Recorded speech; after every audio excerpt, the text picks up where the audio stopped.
Retirement के बावजूद वो अपनी सीट के ऊपर बैठे हुए हैं, अच्छे और बुरे कामों के ऊपर पर्दा डालने के लिए जो है ना वो बैठे हुए हैं। ये महबूब अहमद नासिर साहब अपने बच्चों को पिक एंड ड्रॉप के लिए इस्तेमाल करते हैं। स्कूल छोड़ने और लेने जाने के लिए सेक्रेटरी साहब का वीगो डाला इस्तेमाल होता है। ऑफिस में आने वाले को इंसान नहीं समझा जाता, उसको धुतकारा जाता है, उसको जलील किया जाता है और उसको वापस भेज दिया जाता है। अस्सलाम वालेकुम नाज़रीन, मैं हूं आपका मेज़बान आसिफ मुगल और आप देख रहे हैं public voice with Asif Mughal.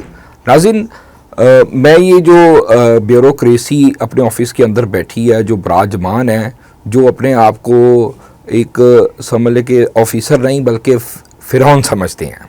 फ़िरौन का लफ्ज़ इसलिए इस्तेमाल कर रहा हूँ क्योंकि ये अपने इख्तियारात का इतना कोई इस्तेमाल करते हैं क्योंकि इनको पता है कि इनको ना कोई पूछने वाला है और ना ही इनको किसी ने जो है ना आके कुछ कहना है कि जी आप ये क्या कर रहे हैं। मैं बात करने लगा हूँ जी सेक्रेटरी सेहत अज़मत महमूद साहब की। सेक्रेटरी सेहत अज़मत महमूद साहब के स्टाफ ऑफिसर हैं जी, जिनका नाम महबूब अहमद नासिर है। महबूब अहमद नासिर साहब ये सेक्रेटरी साहब की आशीर्वाद की वजह से आज तक अपनी सीट के ऊपर विराजमान है और हैरानगी वाली ये बात है जी कि वो अरसा दराज से जो ना वो रिटायर हो चुके हुए हैं। रिटायरमेंट के बावजूद वो अपनी सीट के ऊपर बैठे हुए हैं। उनको क्योंकि देखें सेक्रेटरी साहब के इख्तियारात हैं, सेक्रेटरी साहब अपने इख्तियारात का इस्तेमाल जैसे मर्जी कर सकते हैं। उनको ना कोई पूछने वाला क्योंकि पूरे पंजाब के मालिक हैं। और फिर ज़राए के मुताबिक ये भी मालूम हुआ है, वावसूख ज़राए के मुताबिक, कि ये जनाब जो हमारी गवर्नमेंट है इनके बड़े मतलब के कार ख़ास हैं और इनको जो है ना बड़ी ज़्यादा नवाज़शात से नवाजा हुआ है। तो जब वो खुद मतलब कि एक गवर्नमेंट के इतना करीब हैं, इसलिए वो अपने इख्तियारात का इस्तेमाल भी उसी तरह से ही इस्तेमाल करते हैं। ये जो रिटायर होने वाले महबूब अहमद नासिर साहब हैं, ये इनके साथ इनके अच्छे और बुरे कामों के ऊपर पर्दा डालने के लिए जो है ना वो बैठे हुए हैं। क्योंकि लाजमी सी बात है, अगर पूरे पंजाब को चला रहे हैं और फिर उनके स्टाफ ऑफिसर रिटायरमेंट तकरीबन 2 साल से ज़्यादा अरसा उनको हो गया है कि जी वो रिटायर हो चुके हैं और 2 साल की रिटायरमेंट के बावजूद सीट के ऊपर बैठना ये कोई मामूली बात नहीं है। और बात यहीं तक महदूद नहीं रही, ये सरकारी जितनी सहूलियात हैं वो भी अभी तक इस्तेमाल कर रहे हैं। सरकारी गाड़ी, सरकारी पेट्रोल और जितनी भी नवाज़शात इनको मिलती हैं सरकारी सीट के ऊपर बैठे हुए, वो सारी अभी तक इस्तेमाल कर रहे हैं।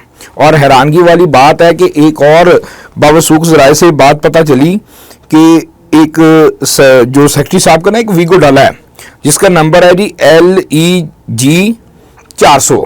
ये सरकारी डाला जो सेक्रेटरी साहब को मिला है, जो सेक्रेटरी साहब के ज़रिए इस्तेमाल है, ये महबूब अहमद नासिर साहब अपने बच्चों को पिक एंड ड्रॉप के लिए इस्तेमाल करते हैं। स्कूल छोड़ने और लेने जाने के लिए सेक्रेटरी साहब का वीगो डाला इस्तेमाल होता है।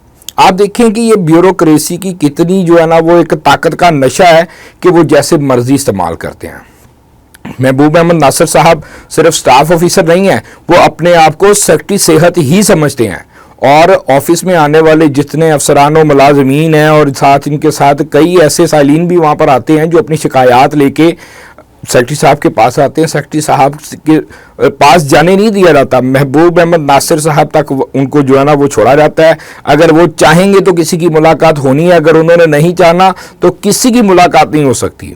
और उनका एक गैर अखलाकी रवैया एक मामूल बन चुका है कि ऑफिस में आने वाले को इंसान नहीं समझा जाता, उसको धुतकारा जाता है, उसको जलील किया जाता है और उसको वापस भेज दिया जाता है। और अंदर बैठे सेक्रेटरी साहब जो हैं उनको पता ही नहीं है कि उनकी जो है ना वो पीठ पीछे क्या कर रहे हैं महबूब अहमद नासिर साहब, क्योंकि उनके कार्य खास हैं। उनके हर बुरे काम के ऊपर पर्दा डालना उनके, मैं एक बड़े वसूख के साथ एक बात करूंगा कि एक बंदा जो रिटायरमेंट के इतने अरसे बाद भी सीट के ऊपर बिठाया गया तो उसकी कोई ना कोई वजह तो जरूर है। तो मैं CM साहिबा आपसे गुजारिश करूंगा कि आप इस मामले के ऊपर नोटिस लें। आप देखें कि ये जो रिटायरमेंट के इतने अरसे के बाद महबूब अहमद नासिर साहब को उसकी सीट के ऊपर बिठाया हुआ है, तो इसकी वजह क्या है? क्या उनकी जो कलेक्शंस होती हैं उसके लिए, उसके ऊपर पर्दा डालने के लिए उसको बिठाया गया है या कोई और वजह है? क्योंकि मेरे ख्याल से और भी बहुत से काबिल ऑफिसर होंगे जो इस सीट के अहल हैं, जो इस सीट पर बैठकर काम कर सकते हैं। लेकिन मेरे मुताबिक वो ये है कि जी कि सेक्रेटरी साहब को एक राजदार शख्स चाहिए था, क्योंकि इनका बड़ा अरसे से एक ताल्लुक भी है और ये बड़े अरसे से इसी सीट के ऊपर बैठे हैं। लेकिन क्या किसी और का हक नहीं है? क्या कोई इस सीट के काबिल नहीं समझा जा रहा? पूरा पंजाब पड़ा हुआ है और इतने सारे अफसरान बैठे हुए हैं जो वेट कर रहे हैं कि महबूब अहमद नासिर साहब जो है वो सीट छोड़े और हम आए। लेकिन महबूब अहमद नासिर साहब इतने बाअसर हैं कि सेक्रेटरी साहब उनको छोड़ने के लिए तैयार ही नहीं है। रिटायरमेंट के बावजूद अगर इस तरह से लेकर वो बैठे हुए हैं तो इसकी क्या वजह है, ये जिम्मेदारान अफसरान को सोचना चाहिए कि ये किस वजह से बैठे हैं। क्योंकि एक अफसर जो है वो सीट के ऊपर जितना ज्यादा बैठेगा उतने उसके ताल्लुकात बनेंगे, उतने उसके वहां पर मुफादात जुड़ेंगे। क्योंकि रिटायरमेंट के बावजूद अगर बैठना है तो क्योंकि वैसे तो उसका ट्रांसफर कभी भी नहीं हुआ, क्योंकि और भी कई लोग हैं जिनका ट्रांसफर हुआ है, लेकिन महबूब अहमद नासिर साहब के पास ऐसी कौन सी गिद्दड़ सिंगी है कि उसको जो है ना यहाँ से ना ट्रांसफर। तो मैं कह रहा हूँ कि वो जब वो अपनी सीट के ऊपर थे, मुलाजमत की मुद्दत उनकी पूरी नहीं हुई थी, तो तब तक तो उन्होंने छोड़ी नहीं सीट। देखेंगे इतना बाअसर है कि उसने रिटायरमेंट के बावजूद वो अपनी सीट नहीं छोड़ने को तैयार, क्योंकि अफसरान खुद ही नहीं चाहते कि वो छोड़ के जाए, क्योंकि वो अफसरान का राजदार है, उनको संभाले हुए है। तो आपको मैडम मरियम नवाज साहिबा आपको देखना चाहिए कि ये रिटायरमेंट के बावजूद इसको सीट से नवाजा हुआ है, तो उसकी वजह क्या है, क्यों उसको सीट दी हुई है। इसके साथ ही हमें दीजिए इजाजत और आप देखते रहें public voice with Asif Mughal.